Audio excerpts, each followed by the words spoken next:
Então, boa noite a todos. Hoje é dia 6 de abril de 2022. Estamos aqui com a Lavínia Cavalcante. E eu já peço desde já autorização para todo mundo que está aqui para a gente gravar essa palestra que nós vamos começar agora e depois poder deixar disponível no site da Auge, no YouTube, para outras pessoas que não puderam estar aqui, algumas até já me escreveram, possam ouvir a Lavínia, porque a Lavínia é demais. Eu conheci a Lavínia num curso de mediação que ela veio fazer lá na Auge, e ela chegou com uma humildade, falando assim, olha, me pediram para dar aula de mediação e eu não sei muito bem o que é isso. Então, eu vim para cá no Conima, né? Primeiro no Conima, depois lá na... Eu vim aqui no congresso do Conima para descobrir o que é mediação. O Henrique estava nesse congresso também. E depois você veio fazer algumas aulas com a gente na Auge, depois você fez o curso da advocacia negocial também, vários outros. E a Lavínia é um sucesso. Quando eu fui para Maceió, a convite dela, onde ela estava organizando alguns eventos sobre mediação, eu falava assim, Lavínia, como é que você consegue juntar tanta gente e ser ouvida por tanta gente? E ela realmente faz um trabalho fabuloso. Se a mediação chegou lá em Alagoas, a Lavínia é responsável por isso. Os alunos dela, que eu digo, ficam fãs para sempre. Então, Lavínia, eu queria prestigiar essa sua apresentação da pessoa que você é, em vez de ficar aqui falando do seu currículo, porque o seu currículo é imenso e eu prefiro dizer da pessoa que você é e não tanto da sua formação, que é impecável. Então, hoje a gente vai falar de um tema que tem sido muito importante para nós e que a gente está buscando fomentar na Auge e também pelo trabalho que a gente fez na OAB de São Paulo ano passado, e a Lavínia muito pela OAB também aí de Alagoas, que é a advocacia com essa visão negocial, extrajudicial, consensual. Vários nomes estão sendo criados, mas a ideia é que existe uma forma que seja mais... eu não gosto de usar a expressão adequada, mas uma forma que toque nas pessoas para que elas possam realmente entender o que elas precisam, o que elas querem, o que o outro precisa, o que o outro quer, e a partir disso buscar aí soluções. Então, sem mais delongas, eu queria passar a palavra para a Lavínia, mas eu queria perguntar antes para a Patrícia, que já chegou, se a Patrícia ou a Viviane, que estão aqui, minhas parceiras aqui na Auge, para essa finalidade da advocacia negocial, se elas gostariam de falar algo. Bom, eu tô sem câmera ainda, já eu abro aqui, estou só fazendo um despejo de uma criança do meu computador, então estou aqui diretamente do meu celular, mas eu queria primeiro agradecer, Lavínia, pela tua generosidade em compartilhar com a gente teu conhecimento. Eu sou super sua fã, foi um prazer ter você com a gente na última turma do curso de advocacia negocial, e quero muito te escutar, estou super ansiosa, na verdade estou curiosa com tudo que você vai falar, até porque eu vou aprender bastante, já que eu nem sou da área de família, então estou aqui curiosíssima desde que você topou esse nosso convite. Eu também não poderia deixar de agradecer, né, a Lavínia. A Lavínia foi uma grata surpresa da nossa primeira turma do curso de advocacia negocial, porque foi onde a gente se conheceu, né? E eu queria destacar, de tudo que a gente já viveu juntas, nesse contexto de muito aprendizado, a sua sensibilidade. Então, foi muito legal, muito bacana a forma como você sempre se colocou numa compreensão da gestão adequada de conflitos, muito pautada numa lógica de sensibilidade. E o tema, eu tenho certeza que a gente vai ver essa sua característica tão palpável ao longo da sua fala na noite de hoje. O tema, com certeza, vai trazer muito disso para a gente aprender muito com você. Então, obrigada, Lavínia. Estou ansiosa para te escutar. Então, Lavínia, conta para a gente como é que é ser advogada dos filhos e como é que você tem trabalhado toda essa sua experiência. O tempo é seu. Gente, Ana, tá jóia. Ana, tá me escutando direitinho? Tá todo mundo me escutando direitinho? Eita, que travou para mim. Olá. A gente está te ouvindo bem.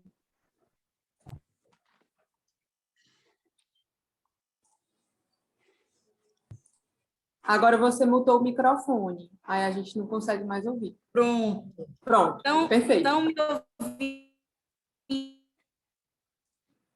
agora? Gente, eu tô travando, eu acho. Gente, eu tô com um problema aqui na internet. Vocês estão me escutando? Lavínia, e se você sair e voltar?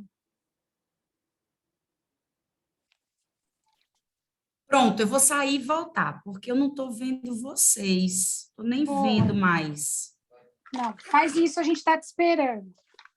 Tá, beijo. Beijo.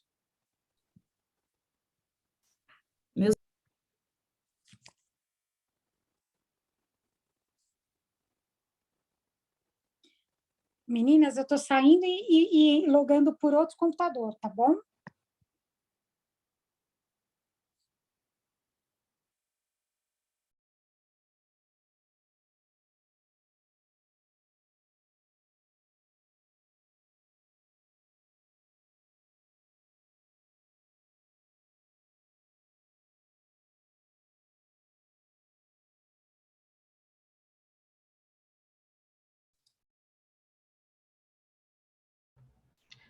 Ana, você está com o seu microfone no silencioso. Não sei se você está falando alguma coisa. É verdade. Boa noite a todos. Eu estava falando boa noite, Davina. Davina, Camila, Kaleine, as pessoas que foram chegando, Silvana, Luciene, Ramon, Milene, Marisa, Regina, Silvia, Décio. Agora, estou só esperando a Lavínia entrar aqui. Ah, meu Deus. E eu estava conversando com a Lavínia, já tinha uns 15 minutos e a transmissão estava ótima. Então, me surpreendeu ter... Olha, Andréia Massa, que legal! Você está aqui também, Alexandre Palermo. Décio Rodolfo, que lindo! Quanto tempo que eu não te vejo.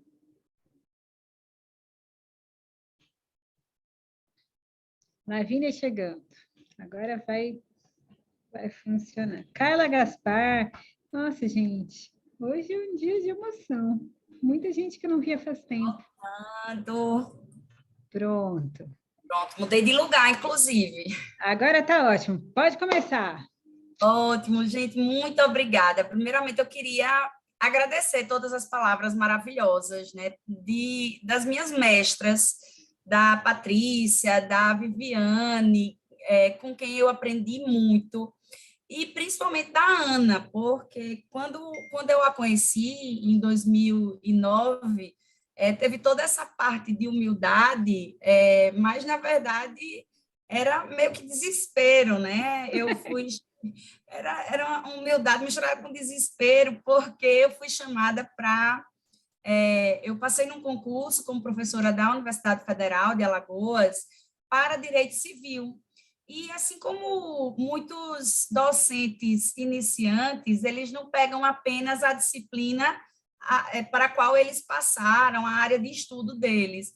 E isso aconteceu comigo. Então, assim, eu fui para o... assim que eu assumi, a minha, então, diretora virou para mim, na verdade, vice-diretora, e falou assim: Lavínia, você vai ensinar mediação. Como tudo na vida, eu peguei aquilo e fiz, tá certo.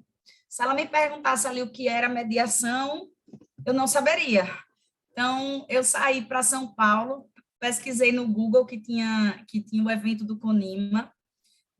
Fui até São Paulo com meu filho de 5 meses, que só amamentava, com minha mãe, e assim, eles passavam o dia no hotel, enquanto eu passava o dia assistindo palestrantes maravilhosos, onde eu pude ver, por exemplo, o Alexandre Simões, que se encontra aqui na sala, e que é um prazer imenso, né, desde 2009 como palestrante, a própria Ana Luísa Isolde, o Henrique Gomes, e inúmeros outros que, naquele momento, me despertaram para a mediação.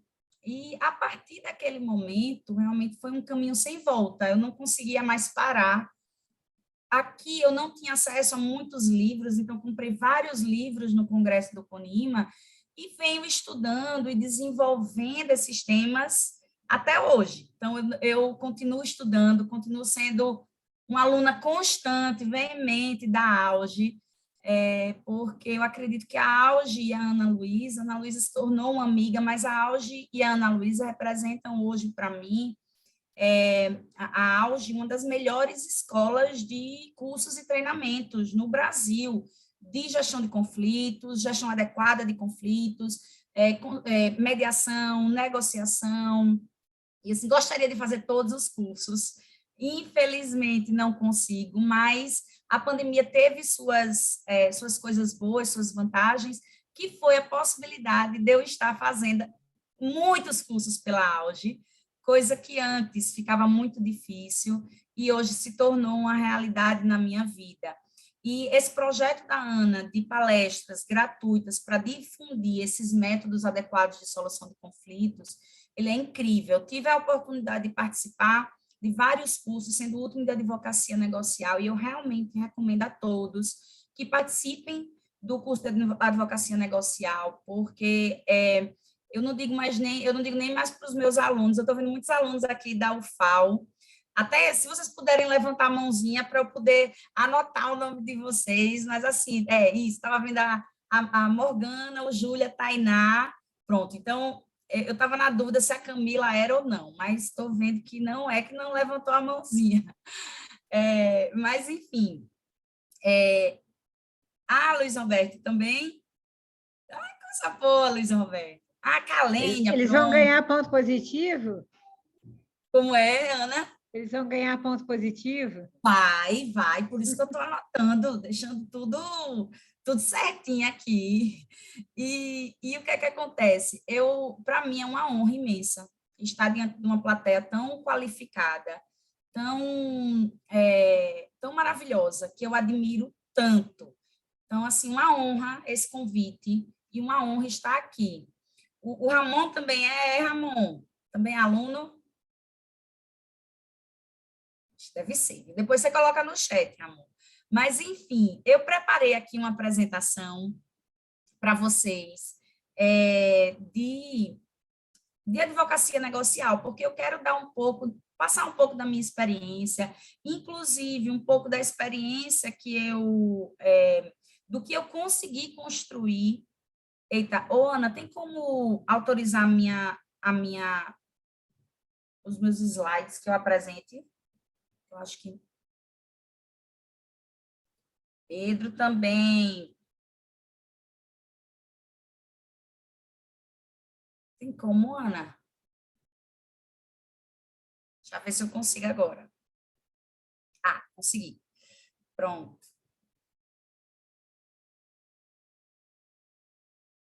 E trouxe aqui para vocês. Pronto, amiga, eu vou ligar a câmera. Vem para cá. Trouxe aqui para vocês essa apresentação. Mas antes de começar, eu botei aqui o QR Code para vocês poderem apontar aí a câmera do celular e ter acesso ao meu WhatsApp, ao meu Instagram, quem quiser me seguir. Quem quiser tirar uma fotinha e marcar, eu sou super blogueirinha nesse ponto, sabe? Posto tudo. E aí, quem quiser, fica à vontade. Até lista das minhas músicas super ecléticas no Spotify, vocês vão ter acesso de alguns forróis que eu gosto, porque como boa nordestina, adoro forró, e aí vocês vão poder ter esse acesso.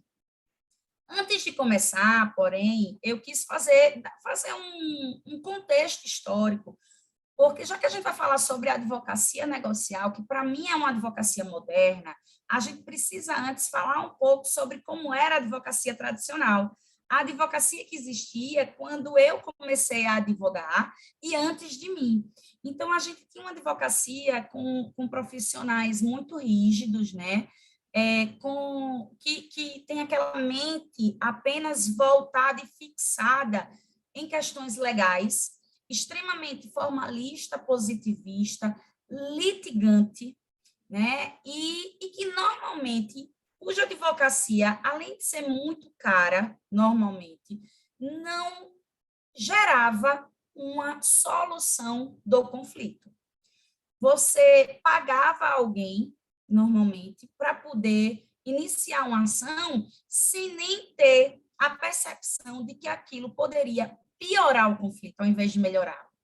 Aquilo poderia piorar. Então, você paga ou pagava para piorar o seu conflito, né? Exatamente pela falta de conhecimento científico, porque apesar de a gente, no ordenamento jurídico, já falar, ou já existir expresso, desde a Constituição de 1824, que era a Constituição do Império, que a gente tem no ordenamento jurídico brasileiro, previsão de conciliação e de arbitragem, nos artigos 160 e 161 da Constituição do Império, a gente não tinha o desenvolvimento de técnicas e o conhecimento que os métodos adequados depois nos possibilitaram de poder acessar e facilitar essa solução dos conflitos. Pois bem, essa advocacia tradicional, ela causou algumas consequências. A gente tem hoje, no judiciário brasileiro, mais de 75 milhões de processos, mas a gente já chegou a ter 110 milhões.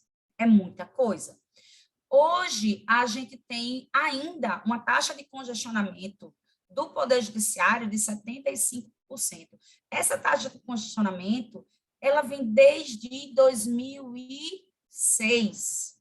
Desde 2006. Praticamente inalterável. Sobe um ponto, desce 2, mas a média é essa. Um processo hoje ainda dura uma média de 10 anos. O processo mais longo nessa realidade da advocacia tradicional durou 124 anos. Oi, Patrícia, quer falar?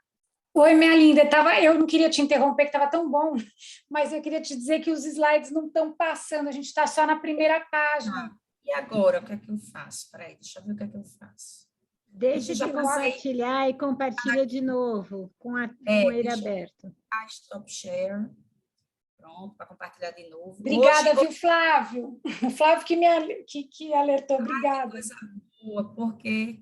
Deixa eu ver aqui, então. Lavínia. Estão vendo a realidade da advocacia tradicional? Peraí, Lavínia, você precisa abrir o seu PowerPoint no computador e aí você clica com ele já no modo de apresentação. Tá, mas já está no PowerPoint. Então, mas ele não está no modo de apresentação. Você fecha, abre no teu computador no modo de apresentação e aí você... de slides, não é isso? Isso. Clica aí. É que o Zoom agora mudou, né? Teve esse... Agora você... Isso, agora você fecha a apresentação aqui e entra de novo e entra nele já aberto no seu computador. Ah, entendi agora. Tá ótimo. Pronto. A gente tem que fazer um treinamento para cada funcionalidade. Eba, agora deu. Pronto. Tá passando para vocês? Ótimo. Tá aí o QR Code que eu falei, viu? Quem quiser já acessa. E aqui a questão da advocacia tradicional, que eu estava mencionando, e da realidade, essa realidade da advocacia, que é tão conhecida pelos profissionais da área. E, assim, o processo mais longo que a gente teve nessa realidade de processo judicial foi um no Rio de Janeiro, que discutia a propriedade, questões relacionadas a uma casa da família real brasileira. E o que é que acontece? Quando a gente vai para a realidade brasileira, que a gente tem um processo com uma média de 10 anos, alguns que chegam a 20, 30, 40 anos, principalmente os processos de sucessões que demoram muito, a gente gera uma consequência para o advogado tradicional, que é aquele que eu gosto de mencionar que, normalmente, mesmo você ganhando uma sentença, há uma perda, normalmente dos dois lados, mesmo sendo o processo judicial um processo de ganha-perde, no fundo, existe uma situação real de perde-perde, inclusive dos advogados, porque se eles só vierem a receber dali a 10 anos, a gente vai ter aquele famoso quadro, que eu até vou trazer aqui do William Ury, no sentido de que perdem as partes e perde a sociedade, perde, todo mundo se perdendo, inclusive os advogados, porque uma coisa é você ter um processo que você vai finalizar em 1 mês, 2 meses, 6 meses, e outra coisa, um processo que você só vai receber dali a 10, 20 anos. Gente, não paga a sua atividade laboral. Seguindo adiante, a gente tem um contraponto com o que eu quero começar a entrar no nosso tema, que é o da advocacia moderna, que hoje já é chamado, né, por muitos assim, de advocacia 4.0. E essa advocacia 4.0, além de elementos visuais, inovadores, como visual law, law design, né, também chamado de law design, e outros pontos, ela tem uma base muito forte, a advocacia 4.0, um sustentáculo ali dela, que são as soft skills. Né? Então, todos os cursos, seminários que falam de advocacia 4.0 precisa tratar desse sustentáculo, quase que essa coluna vertebral da advocacia 4.0, que são as soft skills, né? Habilidades mais suaves, habilidades mais flexíveis, que perpassam, inclusive, por um tom de voz diferente para o advogado. Eu, inclusive, e aí eu vou começar a contar alguns casos meus, ano passado, agora eu já não me lembro mais, foi ano passado ou retrasado, mas, enfim, teve o julgamento de uma sustentação oral, aqui teve um processo que eu fui fazer a sustentação oral, e sempre é de família, e ele pedia, basicamente, a convivência maior da filha com o pai. O pai era meu cliente, e eu estava ali lutando para que a filha pudesse conviver mais com o pai. A filha tinha 1 ano e meio na época, e esse processo, ele era de pessoas muito poderosas aqui no estado de Alagoas, muito influentes. E o que foi que aconteceu? Algo que seria básico em termos de direito de família, em que, inclusive, a juíza de primeiro grau concedeu da maneira que a gente pediu, porque é uma convivência com uma criança, estava totalmente de acordo com o direito, eles conseguiram reverter essa decisão, de uma decisão em que o pai, além dos fins de semana alternados, na decisão, ele via a menina 3 vezes na semana, 3 tardes na semana. O engraçado é que o ponto de partida, o interesse, por assim dizer, do pai, era uma maior convivência com a filha. Mas ele aceitava, na posição inicial dele, quando eu comecei a negociar em janeiro do ano passado com a mãe, ele só pedia 2 almoços na semana. E a mãe não queria dar. 2, a gente saiu iniciando uma negociação pedindo 2 almoços. A mãe não queria dar. Aí ela não deu, no final das contas, a gente teve que entrar no judiciário, conseguiu a decisão liminar da juíza no sentido de a menina passar 3 tardes com o pai. Então, você já começa a ver aí, ó, a mãe já perdeu. O pai também perdeu, porque ele perde pais, ele teve custos de contratar advogado, ele queria resolver consensualmente. Aí a mãe, como todo processo judicial, a mãe recorreu, né? Porque o processo judicial, ele vira uma batalha, ele é uma guerra. Eu costumo dizer sempre isso. E no tribunal, por influência, eles conseguiram reduzir a convivência do pai apenas para fins de semana alternados. Ou seja, a menina passaria 2 semanas direto sem ver o pai, sem ver o pai. Hoje, no direito de família, isso é inadmissível, pelo direito da criança de conviver com o pai. E só que a influência era muito grande. Então, a gente começou a recorrer também dessa decisão, recorreu, e a gente saía perdendo todas. Até que chegou num julgamento perante 3 desembargadores. E eu fui, antes do julgamento, eu fui conversar com cada um deles. E todos estavam contrários a mim. Diziam que a criança com 1 ano e meio era pequena demais, não precisava conviver às tardes com o pai durante a semana, e tudo mais. Eu fiz, bem, eu vou para a sustentação oral, vou fazer o meu melhor, mas sabendo que vai ser muito difícil. E aí chegou lá na sustentação oral, perante o tribunal, a primeira advogada que falou, ela vem de uma linha de advocacia tradicional. Então, a fala dela, minha gente, ora ela gritava, ora ela falava muito rígido, muito ríspido. Ela chegou a me eu não vou falar denegrir, mas assim, a querer me humilhar, sabe? A advogada que fez isso, que fez aquilo, e é minha amiga, viu? É minha amiga. Não tem problema nenhum, minha amiga. E aí ela veio batendo, tipo, eu levei pancada, o pai levou pancada, um outro desembargador que estava mais ou menos pensando em conceder alguma coisa, levou pancada, todo mundo levou pancada pela advocacia tradicional dela. Aí foi muito forte a fala dela, ela terminou assim com a fala, um tom de voz muito agressivo, sabe? E eu comecei a falar.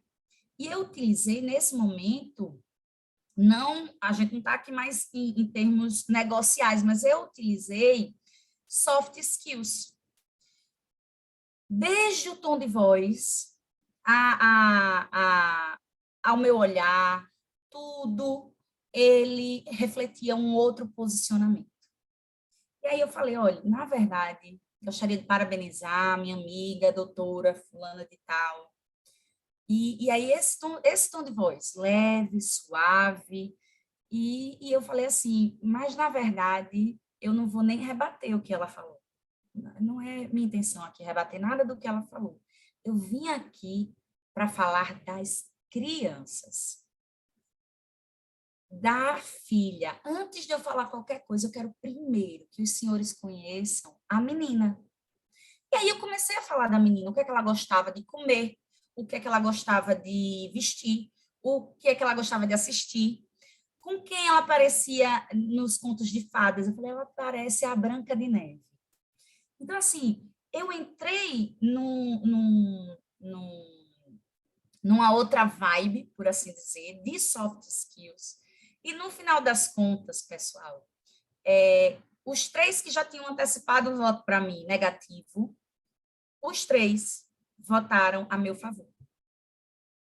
E eu ganhei a causa. Uma coisa, para mim, até hoje, inimaginável.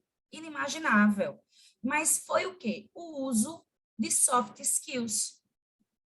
Então, na própria sustentação oral, eu utilizei algo que a própria Patrícia mencionou no curso de advocacia negocial e que eu vou mencionar mais à frente, que é eu construir um discurso da vitória para os desembargadores poderem votar favorável a mim, para a advogada poder passar para a parte. Então, no meio da sustentação oral, a gente já tinha um discurso da vitória para a mãe, para ela sair satisfeita. É algo que, em tese, numa advocacia tradicional, a gente sequer pensa. Como é que a gente vai construir um discurso da vitória para o outro? Então, eu comecei a dizer como seria bom para a mãe. Afinal de contas, a mãe trabalha os 2 horários. Que bom que a filha não vai ficar com a babá, a filha vai ficar com o pai, que ela confia, que nunca foi acusado por ela de nenhum ato, nem de violência, nem de nada, de nada. Então, assim, quem melhor para cuidar da filha? Não é melhor estar com o pai do que com a babá? Ela vai ter muito mais segurança. Ele também vai ter muito mais responsabilidade, porque se acontecer qualquer coisa com a menina, ele vai ser responsabilizado diferente de uma babá. Então, eu saí construindo um discurso da vitória. Isso faz parte de soft skills, de uma advocacia moderna, que tem como base essa negociação e os conhecimentos que a negociação pode nos trazer. Existem, né, como o próprio William Ury, que para mim eu tenho, assim, não vou dizer nem que eu idolatro, mas eu sou fã do William Ury, do André Goma, e eles retratam esses tipos de negociadores, né? Inclusive, teve um curso que eu fiz em São Paulo, antes da pandemia, com o próprio William Ury, sobre negociação. E aí ele mostrava exatamente esses tipos de negociadores, porque você, num gráfico cartesiano, você pode perceber que você tanto pode, numa negociação, se empenhar mais pelos interesses dos outros, quanto se empenhar mais pelos seus próprios interesses, pelos nossos interesses. E aí, quando você só pensa nos seus próprios interesses, ele compara isso com um touro, né? Que possui, inclusive, em termos de personalidade DISC, possui uma característica dominante, né? Para quem é estudioso da personalidade DISC, possui uma característica de dominante. Ou seja, o que importa na negociação vão ser os interesses dele. E aí ele coloca também um outro extremo, quem só se preocupa com os interesses dos outros. E aí você diz, Lavínia, não existe esse tipo de pessoa. Existe, gente. Existem pessoas que, tipo, só querem saber do bem-estar do outro. Inclusive, isso é interessante que se diga, porque numa advocacia negocial familiar, é muito comum a gente encontrar situações em que determinada pessoa passou a vida inteira se empenhando e se preocupando apenas com os interesses dos outros.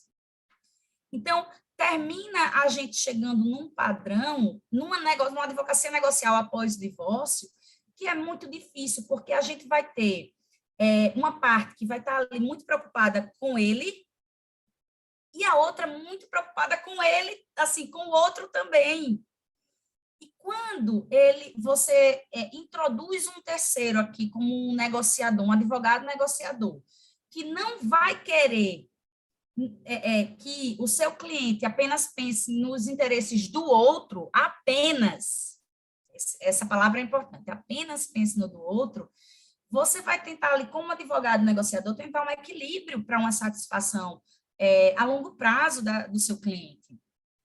Então, ele coloca que essa pessoa que se empenha muito pelos interesses dos outros, normalmente, são aqueles cachorrinhos que saem abanando, né, a cauda, tipo, tudo que a pessoa faz, ele fica feliz, alegre. Esse é o que se interessa apenas pelo interesse dos outros. Existe a galinha, que é covarde, ela nem vai buscar os seus próprios interesses e nem os interesses dos outros. Ela fica ali, tipo, muitas vezes imobilizada ali, tipo, não tem força para nada, sabe? E existe, aí sim, nenhum desses animais ou nenhum desses posicionamentos negociais, eles são, em tese, ideais. Em tese, ideais. O que seria ideal para William Ury, né? Pelos princípios de Harvard? Aí ele traz a imagem no último quadrante ali. Eita, peraí, tá vendo a coruja? Vocês estão vendo a coruja? Pronto. Ele traz a imagem da coruja, que é a que vai nos transmitir essa ideia de uma inteligência emocional, de, durante a negociação, você buscar o interesse dos dois. Não faz sentido você nem só buscar o seu, nem só buscar o deles.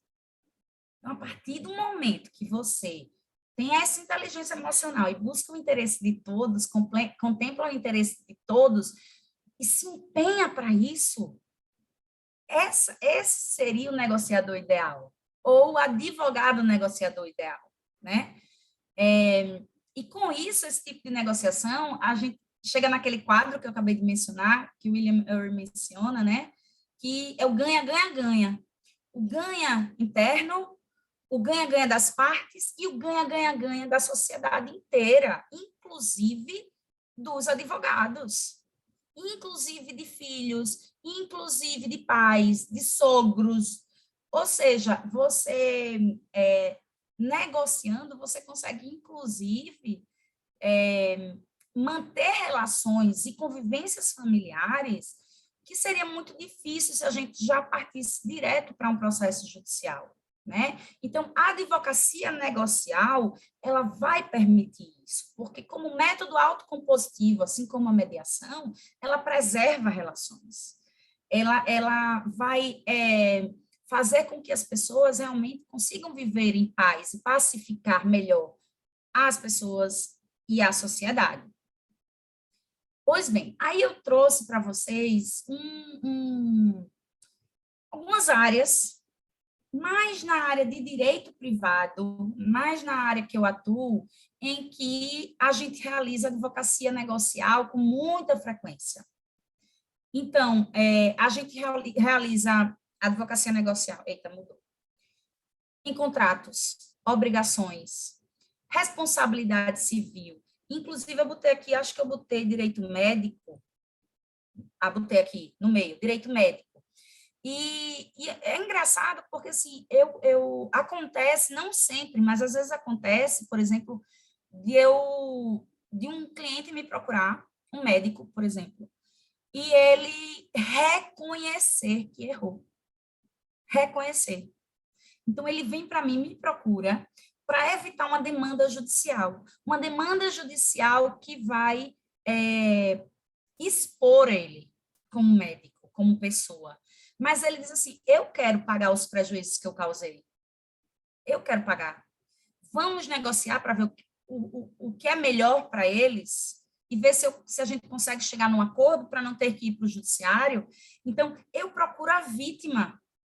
Uma advogada negocial, eu procuro a vítima, e teve um caso específico que me chamou muita atenção, porque a vítima era uma criança, e a médica errou a dosagem no receituário médico. Então, assim, tinha prova concreta contra a médica. Não era uma coisa assim, vamos discutir. Tinha prova. E ela disse, como é que eu fiz isso? Nem ela conseguia... Ela disse, eu errei, claramente eu errei.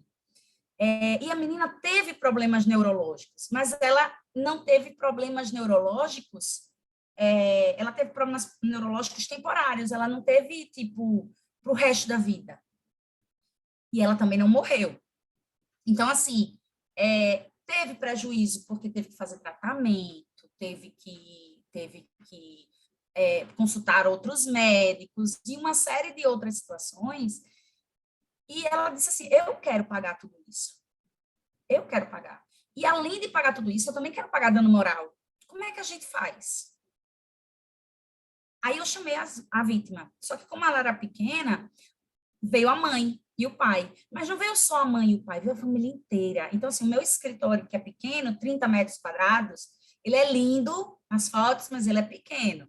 E assim, eu tive que colocar, ver a família inteira, avós, tios, 8 lugares. Eu não tinha cadeira para eles. Eu não tinha. Teve gente que ficou em pé na sala. E assim, a gente passou uns 2 dias, né? Eles foram 2 vezes, até eles verem que existia aquela boa-fé, que existia o intuito real. Porque pessoas mais vulneráveis, elas têm a tendência a achar que vão ser enroladas. E aí, se tiver muita gente, elas não vão ser enroladas, porque um vai poder discutir e tudo mais. E óbvio que é uma coisa que é uma conclusão que eu vou fazer depois. Ana, quanto tempo mais eu tenho, Ana? Já. Lavínia, a gente programou até às 9 horas, mas você fica à vontade. Que horas são, hein? Deixa eu vi se o meu... São 20 para as 9. Tá certo. A gente está adorando te escutar, a gente não quer que se pare. Não, pode continuar falando. Já tem gente até pedindo de exemplo de advocacia negocial em extrajudicial em cartório. Então, tá ótimo. Oxe, maravilhoso. Cartório é uma grande fonte de renda para o advogado negocial.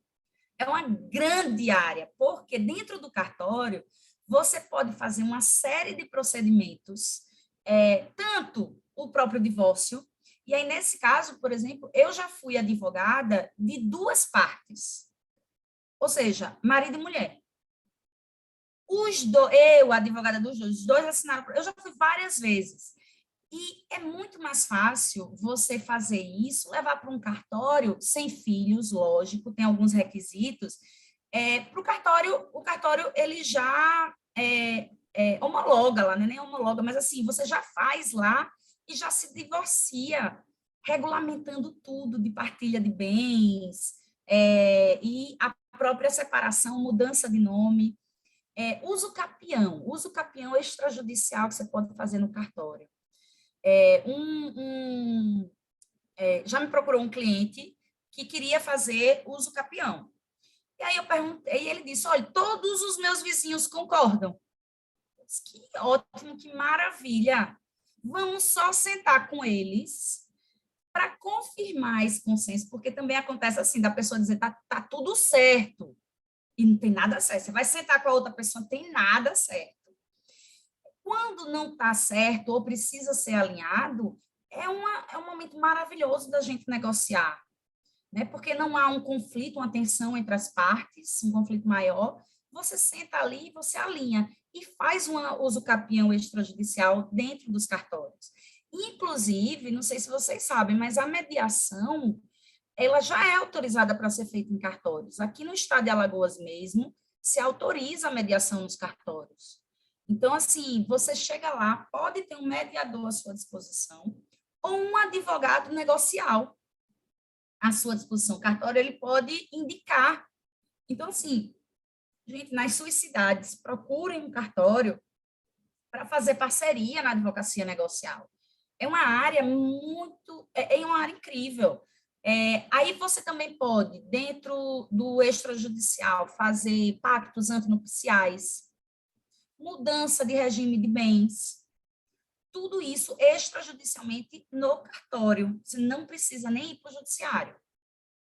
Então, realmente, é uma área muito ampla, uma área incrível. E deixa eu ver o que mais. Pronto, todas as outras aqui, a gente tem exemplos, imobiliário, condominial, PROCONs, tudo isso, na verdade, as conciliações que ocorrem no PROCON, eu nem gosto de chamar de conciliação, eu gosto de chamar de negociação. Para mim, o PROCON, por ser uma parte interessada e ser parcial na defesa do consumidor, ele, na verdade, está ali realizando uma negociação. Condomínios, os condomínios que possuem um advogado que negocia, eles ganham muito. Eu já tive também uma situação condominial que estavam cobrando assim, é muito comum, às vezes, quando há mudança de síndico, o advogado do síndico anterior, ele ter feito uma proposta de acordo. Aí muda o síndico, a pessoa aceita a proposta de acordo. Aí muda o síndico, o novo síndico não reconhece aquele acordo, o novo advogado diz que não vai manter aquele acordo. E aí diz que se arrependeu. Muita gente desiste, achando que isso é besteira. Aconteceu com um cliente meu. Eu fui atrás de negociar com outro advogado, não consegui, o síndico estava relutante. E aí eu judicializei a questão. Quando eu judicializei no juizado especial, ganhei. Então, assim, quanto mais advogados tiverem a noção da advocacia negocial e do quanto é importante a gente ganhar, melhor. Só voltando aqui um pouco, eu acho que eu falei até sobre isso numa aula ontem. Deixa eu ver aqui, peraí, rapidinho, viu? Pronto. Nesse ganha-ganha, gente, eu sempre... A gente sempre escutou, acho que vocês também sempre escutaram muito, naqueles filmes americanos. Isso, Vanessa, lavra a escritura. Abri o chat aqui, gente, para ver. Abri o chat aqui para ver. Naqueles filmes americanos, é muito comum você ouvir um advogado dizer assim, eu nunca perdi uma causa. Acho que todo mundo aqui já deve ter ouvido isso, né? E quando eu comecei a advogar, isso, para mim, era tipo assim, poxa, esse cara é incrível, porque ele nunca perdeu uma causa. E, tipo, no meu primeiro ano de advocacia, eu estava ali perdendo um bocado de causa. Advogada de banco, eu perdi a causa assim, adoidado, a rodo. E eu continuei ouvindo isso o resto da minha vida e nunca entendi. Como assim? A gente está falando de uma situação que um advogado nunca perdeu, advogados mais experientes, sabe, com grande carreira.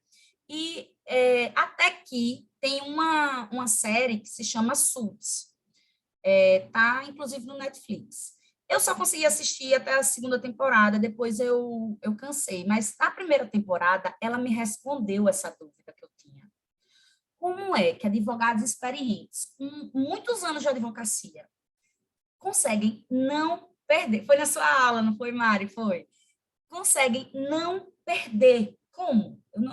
Não fazia sentido. Aí o Harvey Specter, que é o protagonista da série, ele vira logo nos primeiros episódios e explica. Na verdade, ele não explica dizendo que está explicando, mas ele explicou para mim.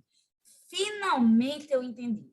Só um detalhe, eu preciso contextualizar que essa série, ela se passa na cidade de Boston, onde fica a Universidade de Harvard, nos Estados Unidos. E todos os advogados do escritório só são contratados porque se formaram em Harvard. Harvard é o berço da negociação. E aí ele finalmente explica. É o berço do que está aqui na tela de vocês. É o berço da advocacia negocial. Aí o Harvey diz assim, eu nunca perdi, porque eu sempre faço acordo. Gente, finalmente alguém tem... finalmente, é por isso que ele nunca perdeu. Porque ele sempre negocia. Ele diz, eu não vou para júri. Eu não vou para o júri popular para as pessoas decidirem. Eu faço acordo e eu garanto que meu cliente vai ganhar. Pode ganhar mais, pode ganhar menos, mas ele sempre ganha. Consequentemente, eu sempre ganho todas as causas. Gente, que coisa mais incrível do que isso? Na faculdade de Direito, lá, eles estudam, na maior parte do tempo, eles estudam negociação. Eles não estudam como obter sentença em processos judiciais. A maior parte do tempo lá, só vão ser sentenciados mesmo 5% dos processos. Eu tenho um livro que fez essa análise. 5% dos processos só passam por júri e são sentenciados. O resto, assim, na verdade é assim, 45% eles têm acordo e o restante, as partes desistem. As partes desistem porque é oneroso, uma série de coisas. Mas lá nos Estados Unidos, 45% tem acordo nos processos. Então, assim, é sensacional, como a Ana mencionou, é sensacional.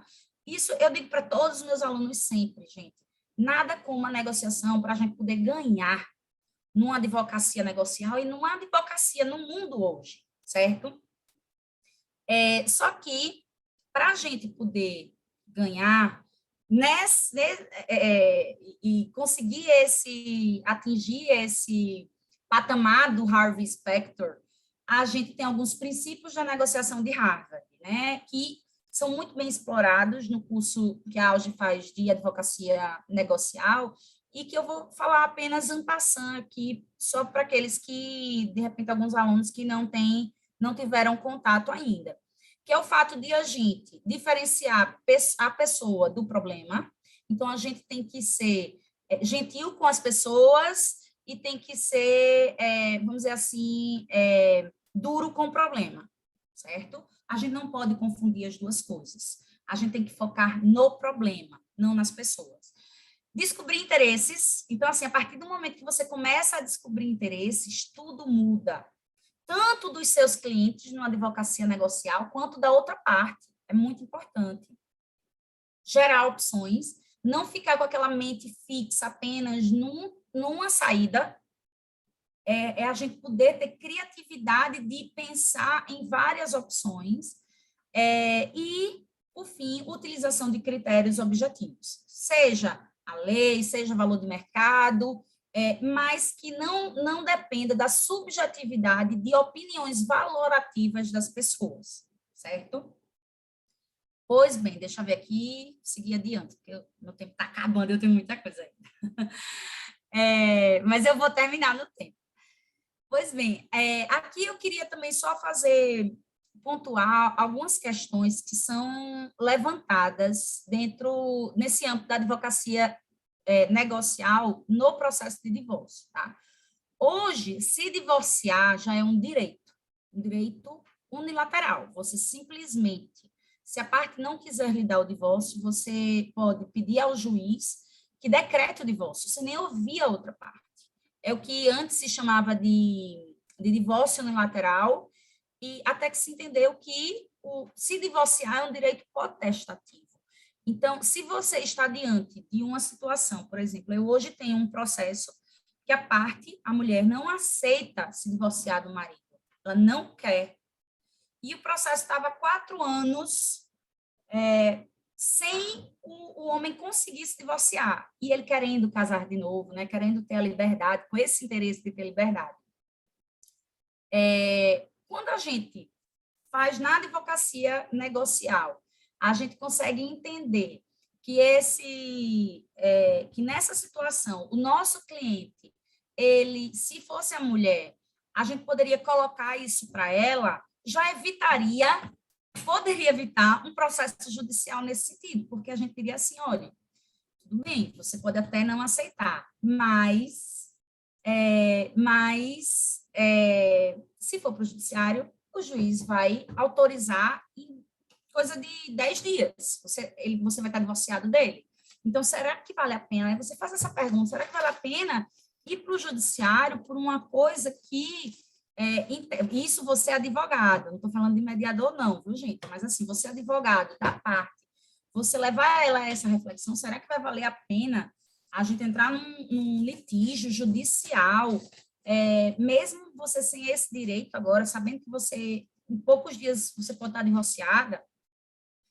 E óbvio que vocês sabem que existem várias discussões jurídicas e emocionais dentro do divórcio, né?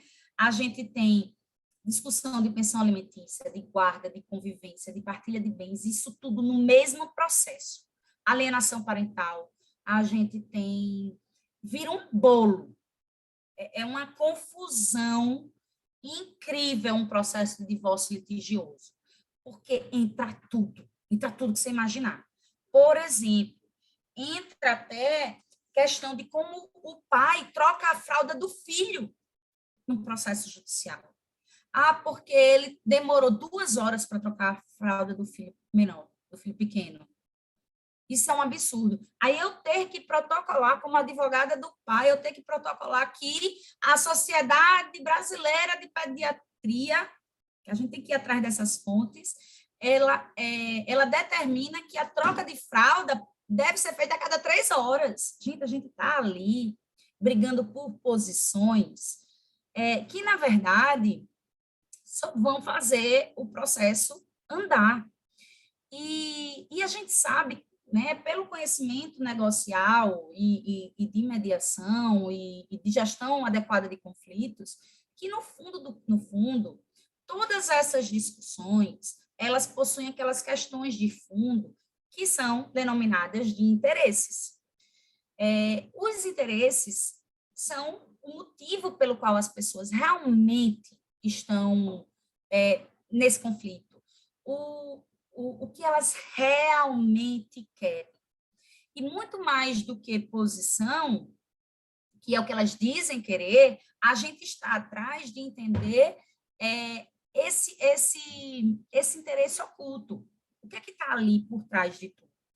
E eu criei uma teoria, até escrevi um artigo, e vai ser publicado, acho que no mês que vem, a teoria RCC. Eu venho observando nos últimos 13 anos, desde que eu conheci a Ana lá em 2009, que eu almocei do ladinho da Ana lá no hotel, eu venho observando as mediações.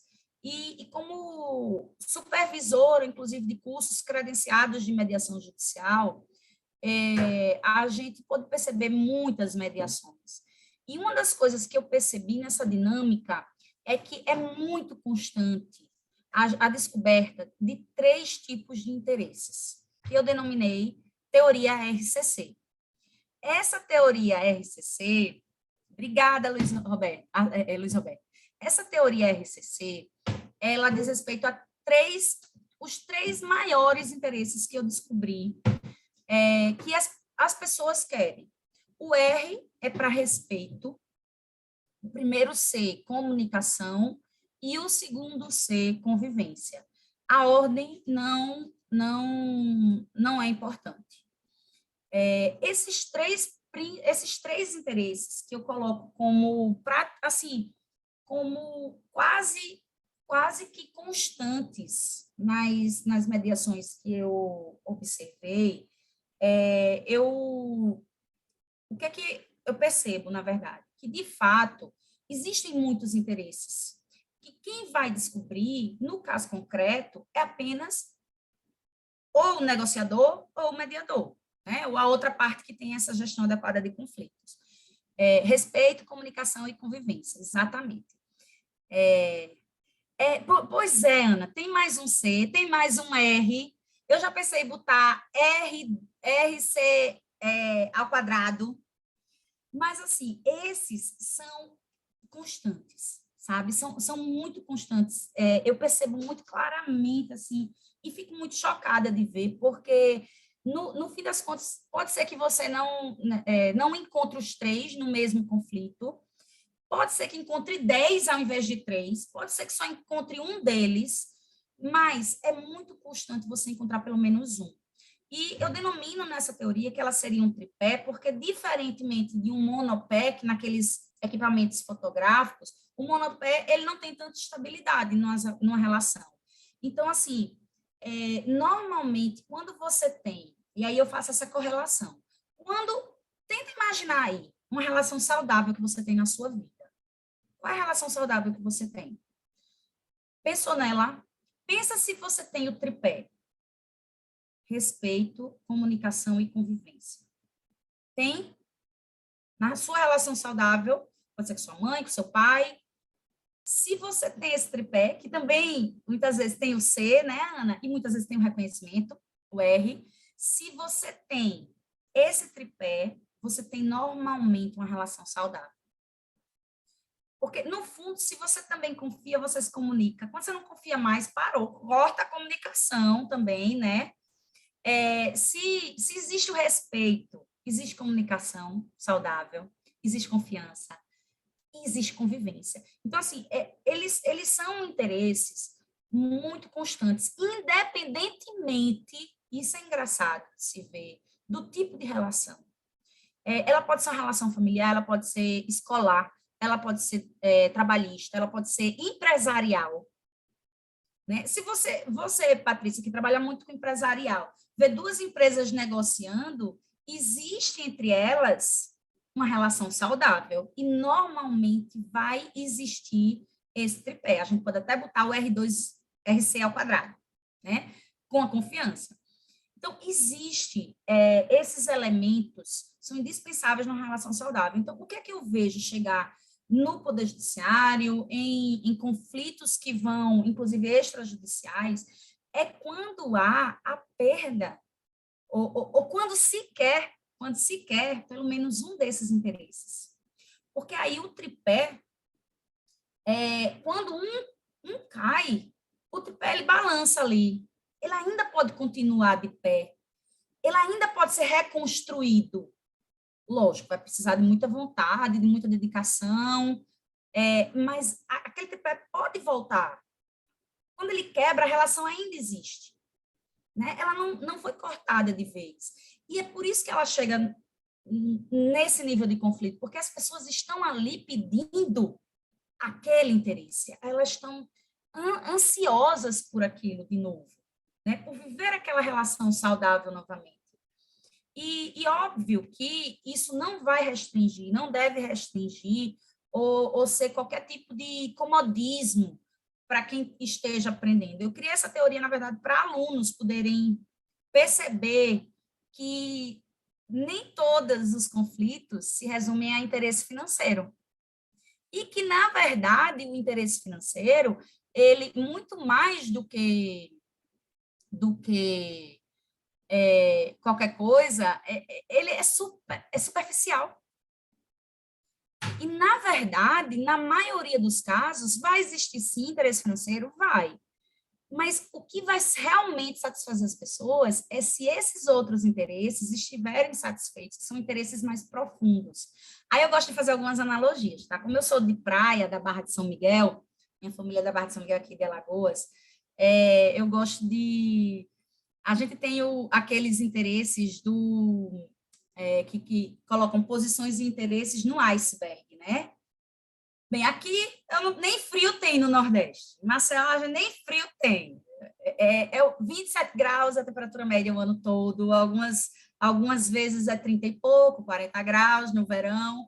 Mas aqui a temperaturazinha média, a gente está tranquilo. Então, não faz muito parte da minha realidade. Então, eu criei uma outra analogia, um outro exemplo, para a gente poder entender como é que a gente encontra esses interesses no nosso dia a dia aqui, local, vamos dizer assim, para ter uma identidade mais próxima dos nossos alunos, né? E aqui a gente tem uns mariscos, vocês aí do sul, acho que não sei se do norte também devem chamar de mariscos, que na Itália, eu vou falar aqui que na Itália chamam de vongole, acho que em São Paulo alguns restaurantes chiques também chamam de vongole. Aqui, no nosso dia a dia, a gente chama de massunim. Massunim. Tem o massunim, tem o sururu, são diversos tipos de mariscos. Eu gosto muito do massunim, amo o massunim. Diferente do massunim, tem também outro marisco, que é a tarioba. Estou dando aula até de pescaria para vocês. Até de pescaria. Eu adoro, eu digo, a minha aula ela tem várias utilidades. E o massunim é assim, você vai para uma praia que tenha esse marisco, você passa a mão na areia, bem superficialmente, ele está embaixo da areia, mas você passa a mão na areia, você pega ele lá embaixo da areia, você sai catando, você só consegue comer massunim assim. E eu passei minha vida toda catando massunim. A tarioba, porém, ela é um pouquinho mais difícil de achar. Mesmo sendo uma praia que tem a tarioba ela fica mais funda do que o massunim. Então, você tem que botar a mão mais fundo do que o massunim. Não botar na mesma altura, não vai achar. E aí ela é mais gordinha. O que é que eu costumo dizer?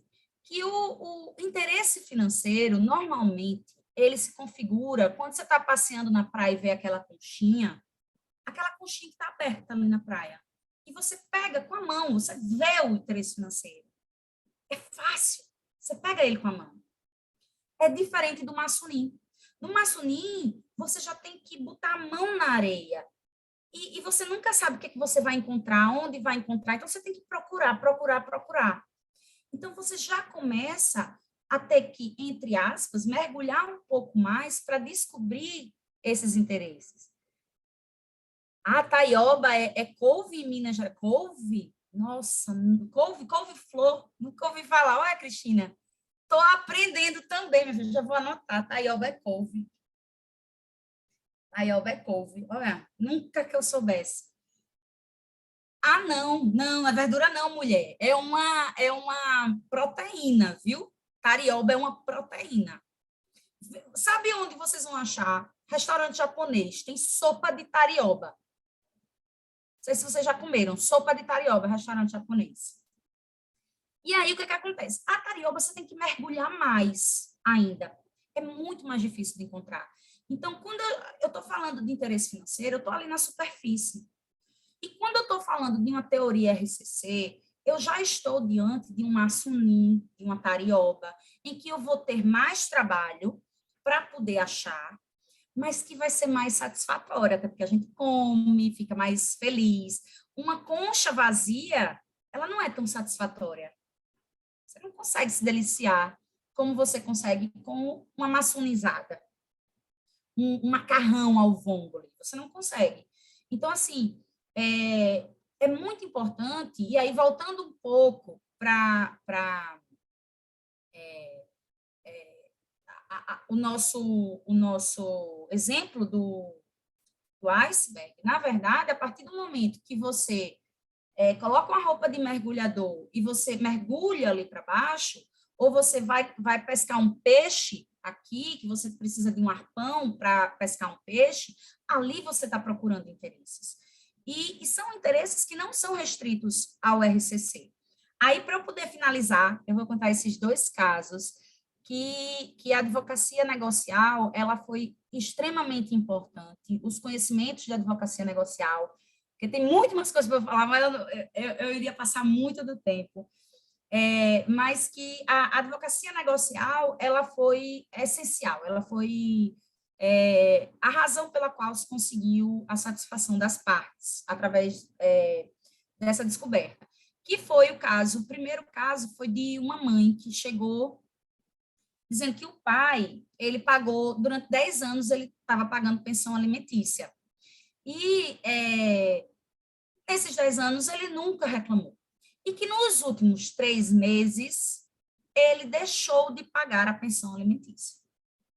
Isso foi lá em 2015, inclusive. Tinha deixado de pagar a pensão alimentícia. Então, eu chamei, como uma boa advogada negocial, primeiro eu chamo a parte. Se ela quiser vir com um advogado, tudo bem, mas primeiro eu chamo a parte. Então, eu chamei a parte, e a outra parte, né? E fomos conversar. Ela disse que não tinha problema, nem ele tinha problema de serem os 2 juntos, e ali, obviamente, que é uma coisa que eu ia colocar mais para frente, que existe uma diferença muito grande entre um mediador e um advogado negocial, porque o advogado negocial, ele vai ser parcial. Só que é uma parcialidade com uma boa-fé que vai visar benefícios mútuos. E isso, inclusive, tem que ser explicado para o seu cliente. Você tem que informar o seu cliente como é que você vai agir, falar e com a outra parte. E qual é o seu objetivo quando você estiver falando com a outra parte? O que é que você vai estar querendo? Porque se você começar a falar bonzinho com a outra parte, o seu cliente pode duvidar de você.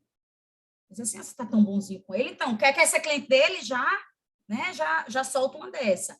Quando, na verdade, tudo isso tem que ser explicado previamente. Então, assim, quem procura uma advocacia negocial, que hoje em dia eu tenho o prazer de dizer que em 2009, Ana, até em 2014, ninguém, assim, era muito difícil uma pessoa procurar um advogado aqui em Maceió, ou me procurar, né, dizendo assim, eu quero acordo, não quero ir para o judiciário. Eu vim para você porque eu quero acordo. Não. Eu, inclusive, tenho uns casos interessantes que, mesmo eu conseguindo acordo, a pessoa saindo super satisfeita num acordo de milhões, ela não me indicou porque me achou muito boazinha.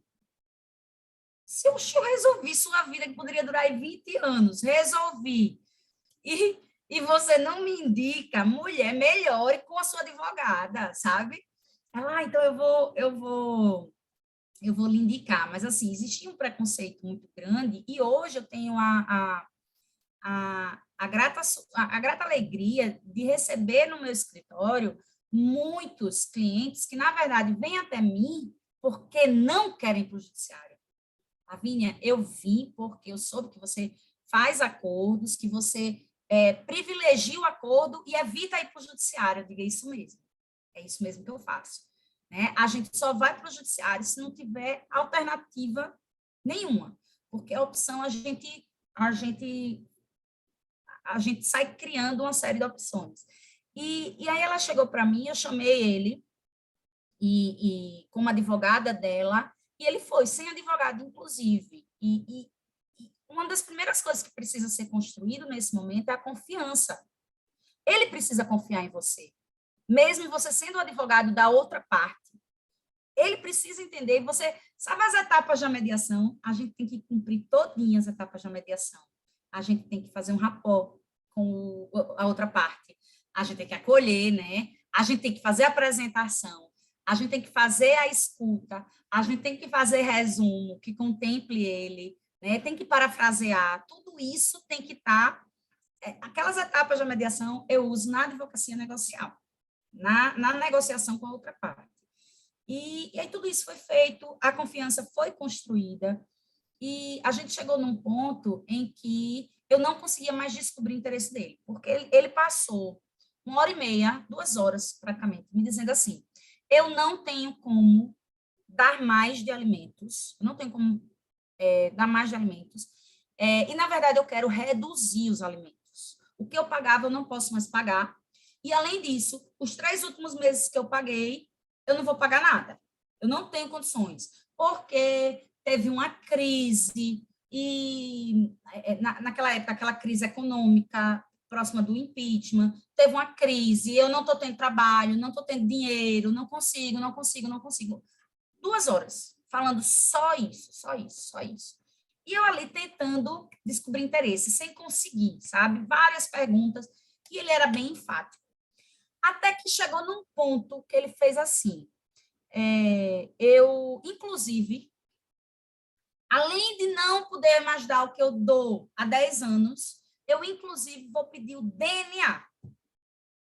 Aí você pensa assim, minha Nossa Senhora, o DNA, o cara conviveu com a criança por 10 anos, nunca duvidou por 10 anos.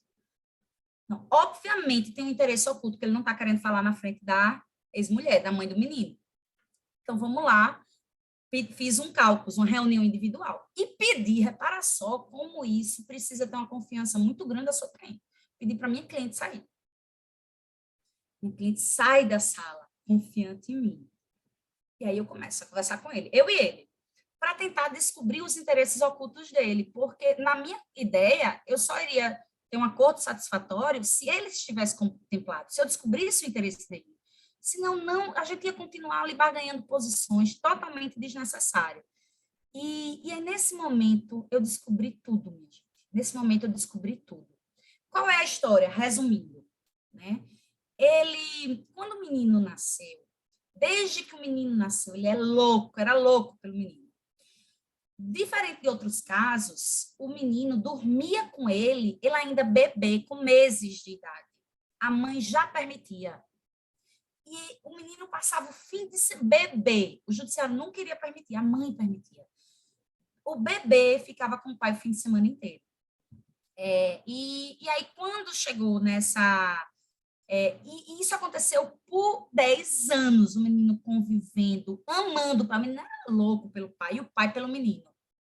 Até que, com 10 anos de idade, o menino começou a não querer ir para a casa do pai. E tudo que o pai dava para o menino, ele reclamava, a mãe reclamava. Então, o que foi que eu percebi? Que ele começou a achar, e ele disse isso verbalmente, a mãe está fazendo alienação parental com o meu filho. Porque ele agora está me impedindo, ele agora não quer ir para minha casa. E ela está impedindo ele de ir para minha casa, ela está fazendo a cabeça do menino. E aí, obviamente, que ele começou a falar algumas coisas que eu já percebi o que era, mas eu fui confirmar com a mãe. E, no fim das contas, era o seguinte, 10 anos de idade é uma idade de pré-adolescência. O menino muda, os interesses mudam. O pai era mais rígido do que a mãe. Então, assim, na casa da mãe, o menino podia jogar videogame, na casa do pai, não. Ele podia fazer algumas coisas na casa da mãe que ele não podia na casa do pai. Ter amigos, por exemplo, ele podia sair com amigos na casa da mãe, ele não podia sair para a rua na casa do pai, porque o pai era militar, muito rígido, criação muito rígida. Então, para ele, aí sim, ainda tinha a questão das roupas que ele dava, os presentes que ele dava. Então, o que foi que eu percebi? Que, na verdade, havia um sentimento muito grande de rejeição dele e de exclusão. Ele se sentia excluído. Porque, por incrível que pareça, ele conseguiu permanecer com a ideia de ser incluído numa família, mesmo após a separação do casal, porque o filho era muito ligado a ele. A partir do momento que o filho não queria mais, ele se sentiu excluído do seio familiar. Para ele, ele não tinha mais família. E, sem saber, ele foi descontar em quem? No filho, na pensão alimentícia. E então, ele disse assim, é assim, então se você não vem mais para minha casa, eu também não lhe pago mais pensão alimentícia, porque eu não sou só dinheiro. Aí, eu trouxe a mãe. E a mãe, eu fui confirmar com ela. E ela disse assim para mim, esse homem é um pai maravilhoso. Para a sua fala dela. Esse homem é um pai maravilhoso. Eu preciso dele na minha vida e na do meu filho. Porque eu sou muito mais fraca do que ele. E eu admiro a criação que ele dá para o meu filho. Eu quero que meu filho esteja mais tempo com ele, conviva com ele. Só que ele agora não quer mais, porque ele é pré-adolescente. Tudo aquilo que eu já tinha percebido na primeira fala dele. Aí eu juntei os dois. E assim, aquele homem que tinha passado 2 horas na minha frente, dizendo que não tinha dinheiro, que não ia pagar retroativo, que queria DNA, ele ele escuta a mãe. Eu digo, eu gostaria que você falasse o que você falou para mim ainda há pouco. E ela repetiu tudo isso que eu falei, olhando no olho dele. Gente, foi uma das coisas mais incríveis que eu já vivi, porque esse homem, ele estava bem rígido ainda. Aí ele, quando ela terminou de falar, ela olhando assim no olho dela, ela terminou de falar, ele baixou a cabeça. Acho que ele pensou assim, 5 segundos de silêncio e reflexão, sabe? Todo mundo em silêncio na sala também. Ele levantou a cabeça e disse assim, tá bom, eu vou manter os alimentos que eu sempre paguei. A mulher olhou assim para a gente e tipo, o que deu nele? Olhava para ele, olhava para a gente, e a gente com cara de paisagem, né? Sabe? Porque a gente não podia pular, a gente não podia fazer nada, né? A gente, certo. Aí aí ele diz assim, aí ela fica muda, porque ela perdeu as palavras, ela não conseguia falar, em choque. Aí ela finalmente, assim, depois de algum tempo, ela olha para eles assim, e o retroativo? Aí ele diz assim, eu posso pagar até amanhã um retroativo? Gente, retroativo de 3 meses, ele ia pagar à vista, em um dia. Obviamente que ali, interesse financeiro não existia. Ali, ele queria convivência, ele queria ser incluído. E a partir do momento que esses interesses foram satisfeitos, a gente tipo assim, a relação deles mudou. Ele ouvindo dela, isso, Marisa, que ele era um pai incrível. Eu quero ser igual a você, ela dizia. Gente, foi chocante para ele, que ele não imaginava. Ele não imaginava. Enfim, gente, eu não vou falar o próximo caso, não, porque senão eu vou me alongar muito. Mas queria agradecer novamente. Foi um prazer imenso. Ana, tô aqui nas nuvens. Muitíssimo obrigada, de verdade, viu? Muito bom, Lavínia. Lavínia, eu vou pedir para você descompartilhar a tela, por favor. Muito obrigada. Gente, incrível, né? Como a gente pode, a partir desse olhar diferenciado, chegar a histórias tão maravilhosas como essa, né? Eu estou sentindo aqui, Lavínia, que a gente não vai poder ouvir as demais, mas a gente te chama de novo, só para você contar as outras histórias, tá bom? Combinado? Combinadíssimo. Nós temos ainda 9 minutinhos. Eu queria checar se tem alguém que queira fazer alguma pergunta, aproveitando esses 9 minutinhos que nós temos ainda. Vamos lá. Vocês podem colocar no chat ou podem colocar aqui a mãozinha para a gente... Todo mundo com vergonha agora. Todo mundo com vergonha? Todo mundo escrevendo no chat. Mas você é sem vergonha, Patrícia. Você tem alguma pergunta? A Adriana levantou a mão. Quem levantou? Eu? Adriana Garrido. Ah, Ale, estou aqui quietinha, só estou participando. Então, venha, Adriana. Pode fazer a sua pergunta. Boa noite para todos. Eu queria primeiro parabenizar a Lavínia, foi muito boa essa exposição, foi um prazer ter conhecido ela no curso de advocacia negocial. E realmente, assim, tudo que a Lavínia falou vai de encontro com o que eu estou vivendo no momento. Então, eu queria compartilhar um pouco dessa experiência rapidamente aqui com vocês. Eu tenho 32 anos de advocacia, 16 anos só na área de família e sucessões, principalmente sucessões. E desde há mais ou menos 10 anos, eu tive assim, um ponto da virada para mim dessa questão da advocacia negocial. Por quê? Porque eu tive um processo de inventário que foi muito complicado, eu e o pai, na verdade, que nós trabalhávamos juntos durante 21 anos. E depois de 21 anos, quando o meu cliente recebeu a herança, que era bastante significativa, que ia mudar completamente a vida dele, ele faleceu na sequência. E isso, para mim, foi assim muito marcante, né? Toda essa luta, todo esse desgaste durante todos esses anos para ele não receber herança, ele não poder desfrutar dessa herança. E só para ainda exemplificar, o que aconteceu? O filho dele, que tornou-se o único herdeiro, contratou outros advogados e estava até pouco tempo atrás, ainda para partilhar esses bens, e faleceu de Covid aos 30 e poucos anos. Então, isso para mim, assim, é o significado que a gente tem que realmente buscar de todas as formas uma negociação. Eu atuo muito assim no litigioso, até porque eu gosto muito de estudar todas essas questões, e acabo sendo muito chamada para o litigioso, mas eu sempre tive um pé na negociação. Só que eu agia instintivamente, com base na minha experiência, naquele conhecimento. Eu fui lendo aí desde 2015 os livros do Uri, mas eu sou sincera, eu realmente não aprendi de verdade com essa leitura dos livros.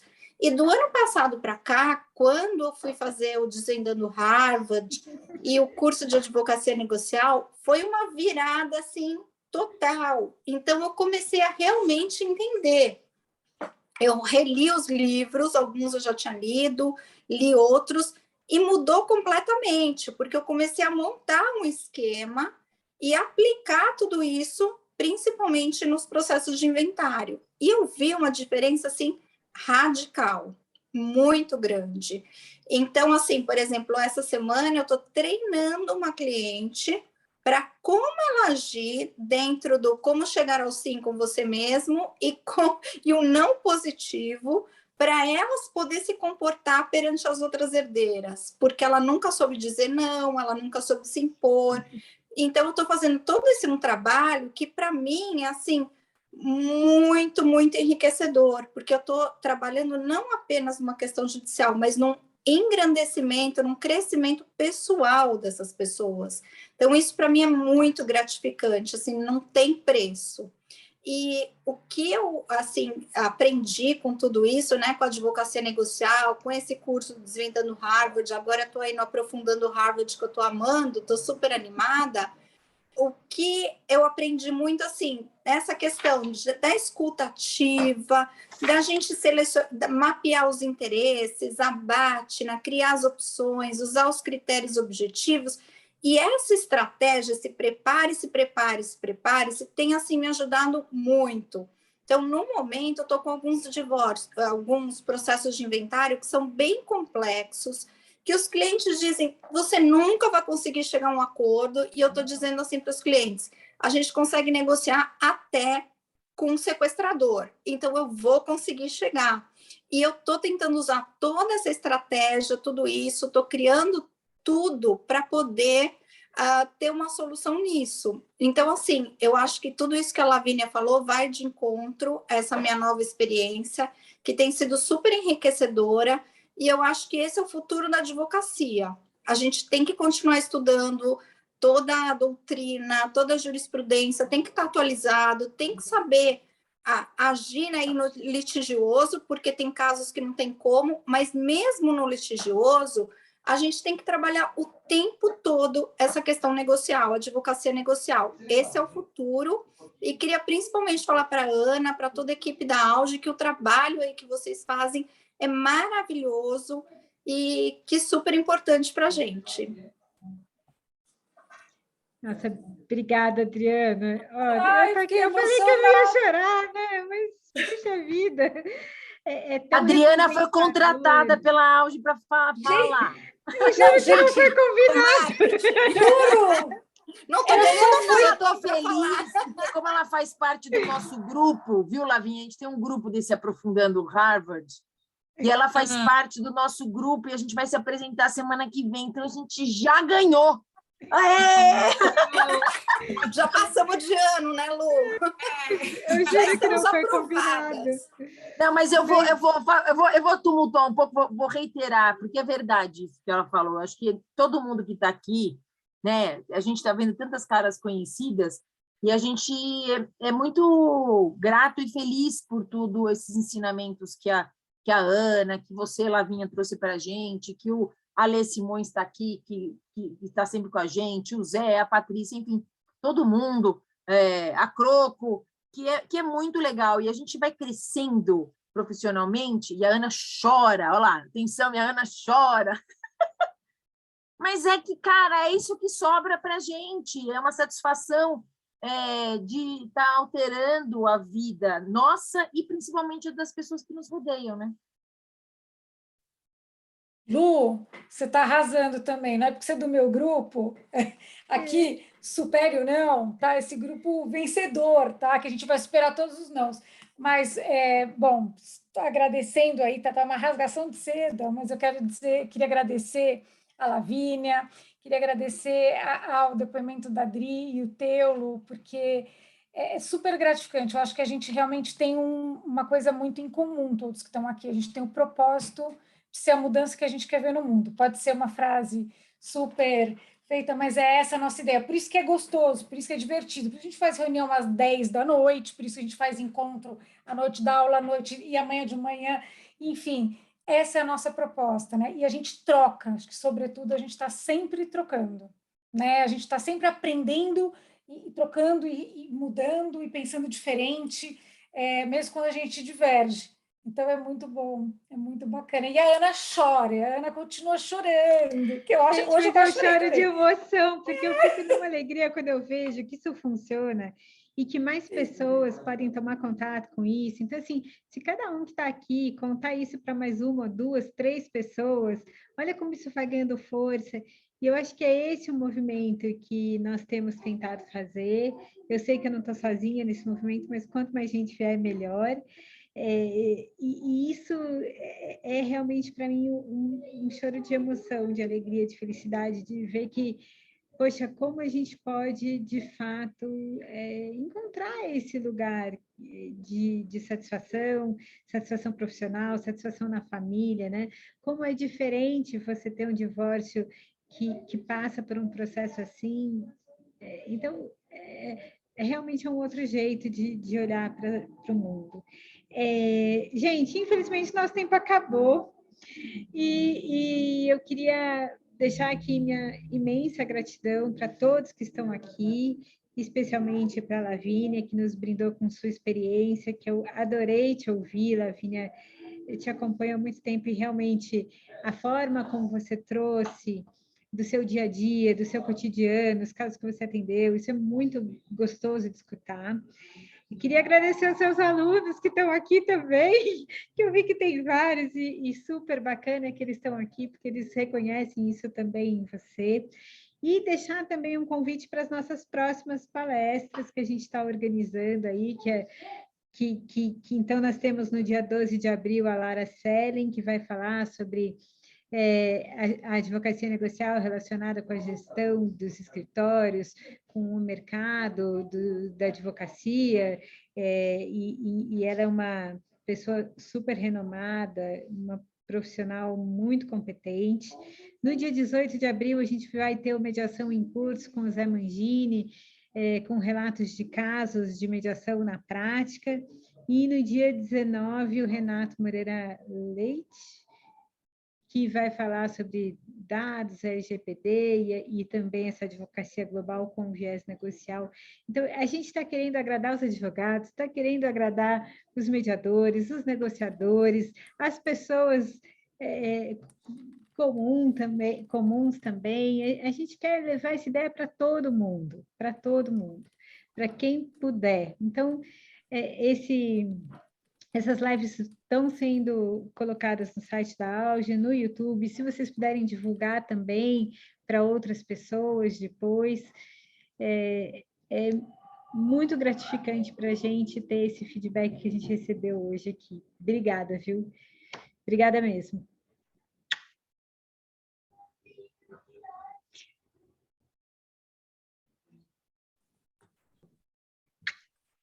Lavínia, Boa noite você é a o todos. máximo.